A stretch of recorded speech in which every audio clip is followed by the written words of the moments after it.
partir de aquí, ponga usted mucha atención con este video, pues hoy traemos nombres, modus operandis y ataremos algunos cabos que estaban sueltos sobre la terrible corrupción, tráfico de influencias y negocios sucios dentro del fútbol mexicano, pues esta vez el Fantasma Suárez ha ratificado lo que por meses hemos venido denunciando.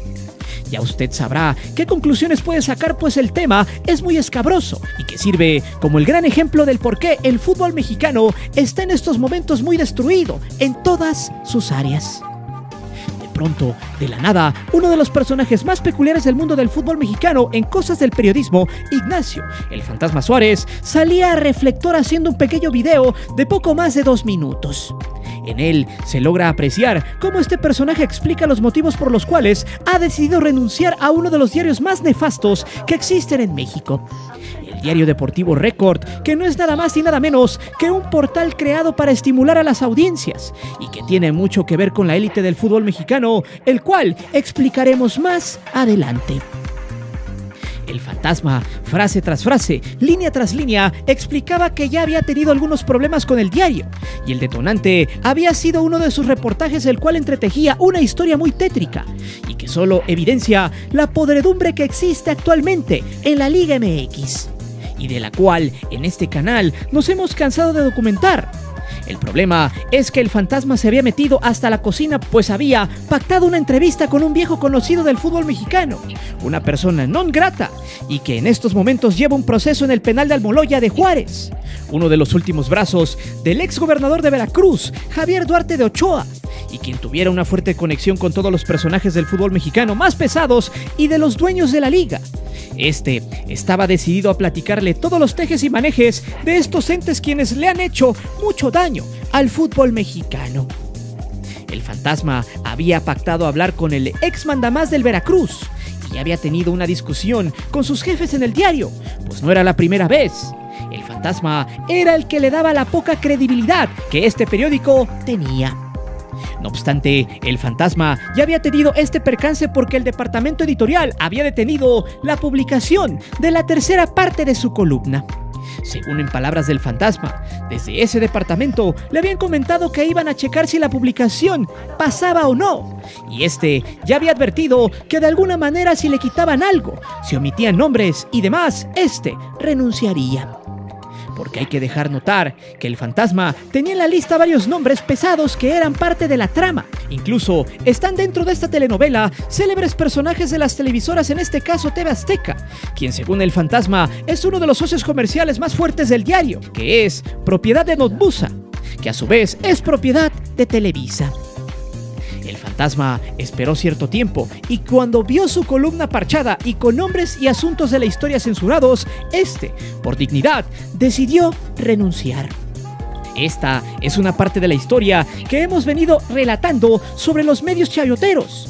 Y es evidencia fehaciente de cómo los intereses de las empresas cercanas al poder del fútbol mexicano existen y son capaces de hacer lo que sea por conservar su negocio. Y además, no se trata solo del Fantasma, sino de algo mucho más turbio y gris. Ojo con este video, porque quiero invitarte a razonar, a entender que en este negocio del balón, los únicos que deben ganar son los de arriba, incluso pisoteando las verdades a base de poder, corrupción y sobre todo de censura. Es por eso que hoy te presento: censuran al periodista el Fantasma Suárez, corrupción, porquería y el fraude de la Liga MX que esconden los medios. Antes de seguir con el video te invito a suscribirte al canal, activa la campana para que recibas todas las notificaciones de nuestro material y de las narraciones en vivo. Y también ya puedes hacerte miembro del canal, donde recibirás contenido extra muy fregón, solo para el que quiera ponerse guapo. Te divertirás, te lo aseguro.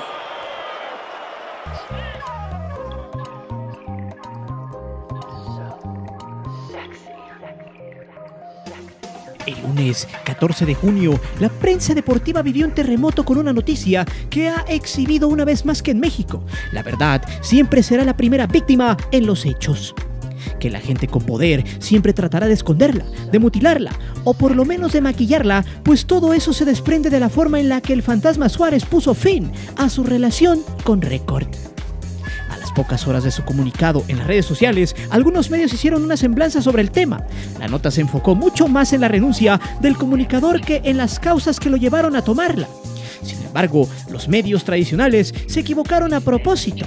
El fantasma no renunció en sí porque Record le mutiló un artículo o porque le censuró un pedazo a su investigación, sino porque, aparte de lo antes mencionado, el Pasquín de Televisa rompió ese pacto de libertad que había tenido con el periodista. Esto es muy importante decirlo, de forma clara y contundente. Ignacio Suárez puso fin a su relación con este periódico palero y timorato, y esto demuestra que aún existen periodistas con ética, credibilidad y, sobre todo, con dignidad. A esto nos referimos también sobre el chayote que hay en el periodismo deportivo mexicano, y en un video anterior que dejaré en la caja de descripción señalamos los diversos modus operandi. Algunos medios dejaron ver que el artículo que fue mutilado por Record tenía que ver con el caso de Fidel Curi y el supuesto adeudo de los 139 millones de pesos o los casi 7 millones de verdes que el Veracruz supuestamente le debe a Salinas Pliego. Según la tía Fede, como le dice Nacho Suárez a la Federación Mexicana de Fútbol. Además, se mencionó que la entrevista a Curi y la investigación del fantasma afectaría a TV Azteca.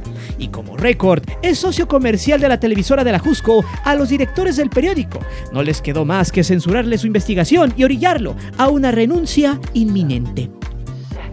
Sin embargo, el problema no se quedó simplemente en una entrevista, en un artículo y en una deuda. El verdadero meollo del asunto es que la entrevista a Curi ata muchos cabos sueltos que se quedaron a la deriva luego de la desafiliación del Veracruz. El pleito de Curi con Grupo Orlegui, la llegada de Mikel Arriola a la Liga MX, un político fracasado pero con muchas palancas en el Estado de México. Es por eso que el exhibir cómo se las gastan los dueños del balón y cómo nuestro país se puede mandar a la cárcel o desaparecer a quien incomode un poco al poder y a los intereses económicos es un vicio que no es nuevo en la liga, pero que tenía rato que no se replicaba, recordando el caso de Emilio Maurer en los 90. No hay que olvidar que estamos en pleno año mundialista, que Qatar está a la vuelta de la esquina y que la federación no necesita un escándalo de este tamaño. Sobre todo cuando las últimas dos finales dieron como resultado un bicampeón con la corona manchada, y que para muchos el Ratlas no hubiera sido campeón o bicampeón sin un empujón desde el escritorio, pues a eso se le suma que últimamente todo lo que huela a Femex Food tiene un olor fétido y podrido.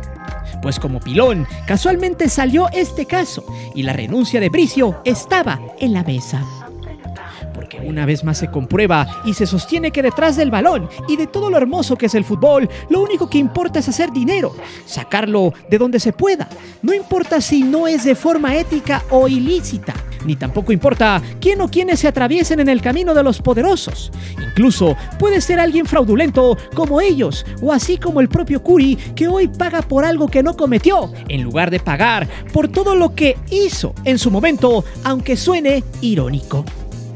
Todo esto es algo que retrata fríamente el trabajo del fantasma y que ratifica de manera contundente lo que nosotros hemos venido denunciando en este canal a través del tiempo.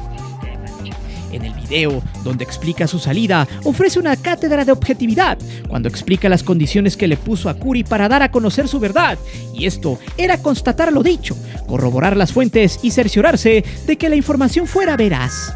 Una vez que el fantasma llamó a las fuentes y se dio cuenta que los dichos del exdiputado local en Veracruz eran ciertos, puso manos a la obra e hizo lo que sabe hacer, o sea, periodismo de calidad, ser la fuente directa y crear una de las noticias más polémicas e incómodas para la federación en los últimos tiempos. Curi actualmente está en el bote luego de ser engañado tras haber sido citado a recoger un citatorio a la fiscalía. Ya lo estaban esperando un fuerte operativo de 40 hombres. Todo esto a finales del 2021. De hecho, esta noticia se propagó muy poco, pues la figura de Fidel Curi es tan detestable que lo poco que se vio fue aplaudido por mucha gente. Ese pequeño detalle le daba las de ganar a la liga y a las sátrapas que están dirigiendo al fútbol nacional. Entre menos ruido mejor, solo que se haga la chamba, que se meta el tambo al impresentable de Curi por incómodo y además tejer todo un fraude en su contra. Pero ojo, no coman ansias, ya vamos para allá. Afortunadamente para la afición mexicana, Ignacio Suárez no es Paco Villa, el Perro Bermúdez o André Marín, personajes que solo ponen la cara y cuando tratan de hacer algo diferente o opinar en contra del sistema son silenciados con billetes. De hecho, cuando explicó los motivos de su renuncia, fue muy claro al decir lo siguiente: mi palabra vale más que cualquier empleo, se llama integridad y me la enseñó mi padre, que fue taxista.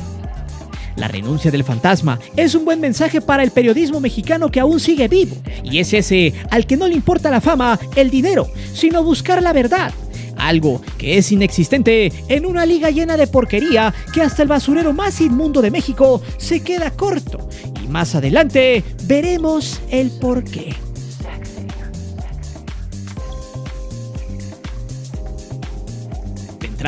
La historia del fantasma Suárez es mucho más nutrida, pero no me voy a detener a explicarla. Quizá ya en otro momento sea bueno hablar solo de este personaje y de lo que le puede deparar el futuro, luego de este tema que los medios alineados al poder van a esconder. En una anterior entrega habíamos hablado sobre el modus operandi que existen en los medios de comunicación deportivos y el famoso chayote que se les da a los reporteros y periodistas deportivos, que dicho sea de paso, son casi inexistentes en esta industria. Este chayote opera desde lo más recóndito de la cúpula de la Liga MX. Sí es cierto, el fútbol es un negocio, pero no por eso se deben justificar todas las porquerías que habitan en ese sector, en esta industria. Ese es el problema, que hasta cierto punto algunos aficionados le dan la razón a los empresarios, quienes siempre dicen o dan a entender: es que sin mi inversión no tendrás equipo. Por eso el aficionado común y corriente, el que cree que los empresarios tienen tatuados los colores de su equipo y tanta parafernalia en su significado coloquial, toda esa falacia, una mentira que muchos lamebotas aplauden. Incluso en otras entregas hemos dicho que hasta argumentan que no hay inversiones. Y pregunto, pues ¿cómo no va a haber? Si el negocio solo es de unos cuantos y lo deportivo, lo que realmente le da la esencia al fútbol, es lo de menos. Es así como los medios de comunicación tradicionales, los diarios impresos y digitales, están sumisos al poder. El caso del señor Tiburón del Fantasma es solo la punta de este gran inmenso iceberg de basura que arropa nuestro fútbol. Pero pregunto, ¿cómo se da el maiceo de medios tradicionales? Muy sencillo, todo es una cadena y hasta cierto punto un efecto dominó. Los medios viven de la nota y para obtenerla se necesita tener ciertos privilegios, pero también las empresas necesitan de propaganda y es un toma y daca, dar y recibir o viceversa. En este caso, TV Azteca es una de las principales inmiscuidas. La empresa del usurero Salinas Pliego salió a cuadro porque fue la que prestó para hacer un fraude irónicamente a otro fraudulento como Curi. Sin embargo, la trama tenía que hacerse con lujo de detalle. Primero, que no saliera nada a la luz, como al estilo del periodismo de los 90s, donde todos callan y nadie dice nada ante lo ilícito. Sin embargo, se les olvidó que ya no vivimos en esos tiempos. En este caso, TV Azteca tiene muchas relaciones comerciales con muchos diarios, Marca, AS y Record. Todos estos son socios de la televisora de la Jusco, pues esta gasta millones de pesos al año por publicidad. Y no solo de la televisora, sino de sus empresas, llámese Electra, Total Play y demás filiales que tiene Salinas Pliego dentro del mismo consorcio de Azteca. Por lo tanto, para un diario como Record, el no recibir los millones de pesos solo porque tú los hiciste famosos y por eso cobran lo que cobran, decidió lo que publicó El Fantasma. Era algo incómodo que pondría en aprietos el negocio. Ahora dígame usted, si este tipo de medios se prestan para silenciar a sus propias fuentes de información, ¿usted no cree que también hacen publicidad a los jugadores o clubes en cuestión, agrandando jugadores de la nada? Se necesita ser un estúpido para no creerlo. El maiceo de los medios viene dado por los millones de pesos y dólares que, según sea el sapo, también será la pedrada. Sin esos millones que gastan estas empresas en los diarios, estos simplemente no tendrían futuro, no tendrían las decenas de trabajadores dentro de la editorial y sus jefes no serían unos sicarios de la información que reciben dinero de la misma corrupción. En este caso hay que ser claros, este tipo de sucesos se pueden esconder ya que son instituciones privadas. Aún así, no deja de ser corrupción, pues esta no es selectiva.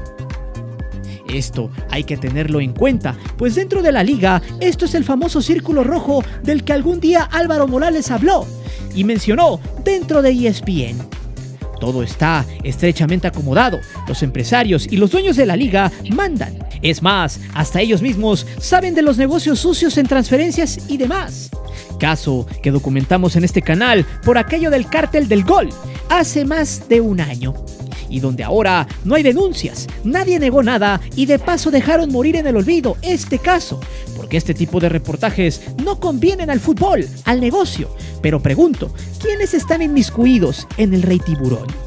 ¿Este caso puede explicar el por qué Mikel Arriola es el presidente de la liga? ¿Esto tiene que ver con Grupo Orlegui y las televisoras? Acompáñenme a saberlo.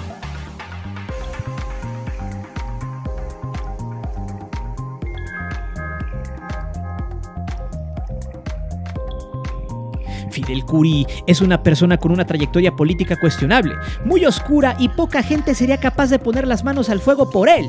Sin embargo, el fantasma Suárez encontró que en su caso hay una gran historia con intrigas, traiciones, trampas y que está podrida en corrupción. El periodista contactó al dueño del extinto Tibu para que se le concediera una entrevista y este tuvo que ir al centro de reclusión y convencerlo de que le confiara su historia y que le permitiera darle seguimiento hasta que tuviera el material para sacarlo a la luz. El empresario dudó de él, como duda de toda la prensa en México, porque en estos días la verdad está secuestrada. Incluso recordó cómo ESPN le abrió el espacio para plantear su caso y el programa fue cortado al aire. A pesar de eso, el fantasma le pidió una oportunidad y Curi se despidió diciendo que sus abogados le notificarían su decisión. A los pocos días recibió una respuesta afirmativa. El fantasma tuvo el acceso y ahí empezó toda esta travesía, donde se desvelaron nombres de empresarios allegados a Salinas Pliego, dos personajes que podrían ser claves en este fraude: Cristian del Olmo, director de administración de deportes de Grupo Salinas, y Guillermo Alegret, quien funge como director de marketing de la misma liga, y ambos operan, según el fantasma, de forma directa e indirecta con el usurero de la Jusco. El caso del señor Tiburón se puede resumir en la artimaña de Ricardo Salinas Pliego para tumbarle una lana y la libertad al dueño del Veracruz. Este lo demandó por un fraude de 139 millones de pesos o casi 7 melones de dólares, que serían una deuda heredada de otra franquicia, la cual tuvo el ex empresario taurino Rafael Herrerías, franquicia que hoy ya se limpia como la bata del Papa en el Atlético San Luis.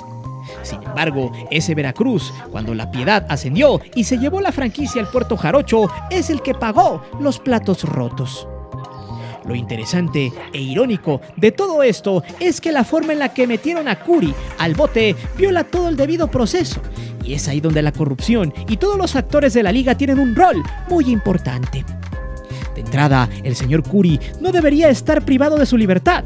Lo que se le imputa no es algo grave, pero seguramente la justicia del Estado de México está coludida con el dueño de TV Azteca, pues hay que recordar que otros jueces de distrito de la Ciudad de México habían fallado a favor de que Curi no era responsable de la demanda del usurero, cosa que misteriosamente no fue en el Estado.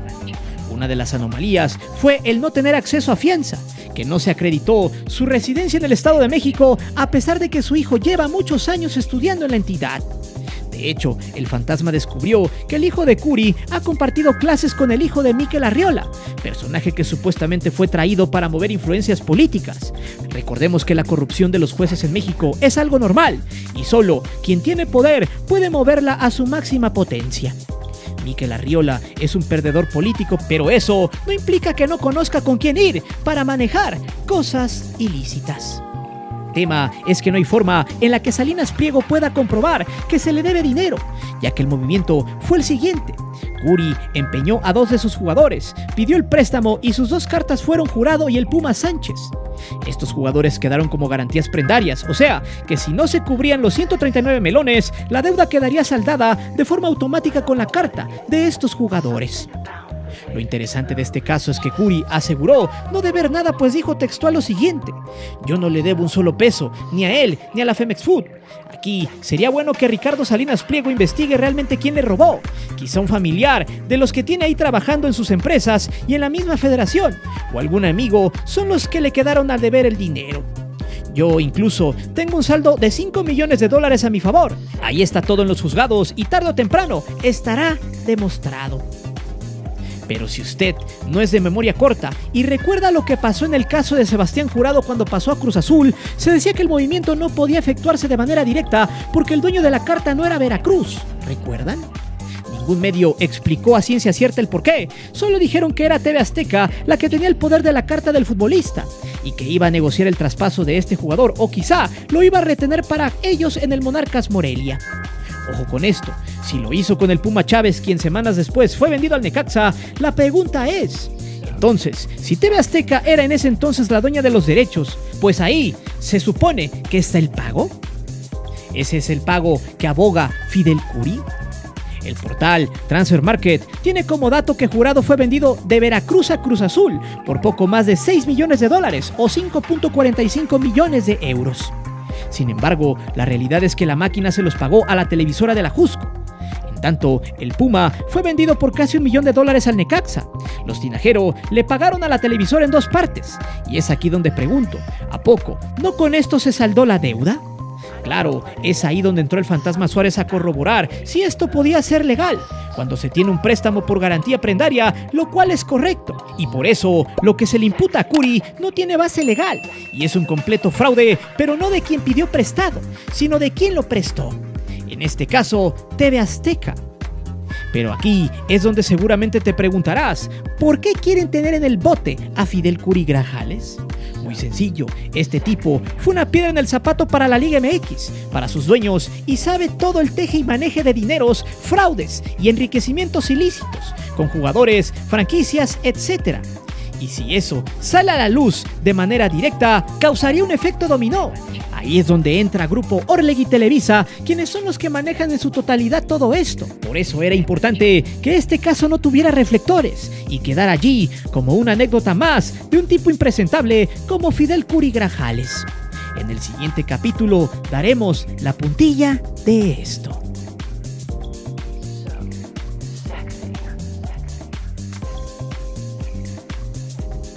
Esta sí es una completa ironía.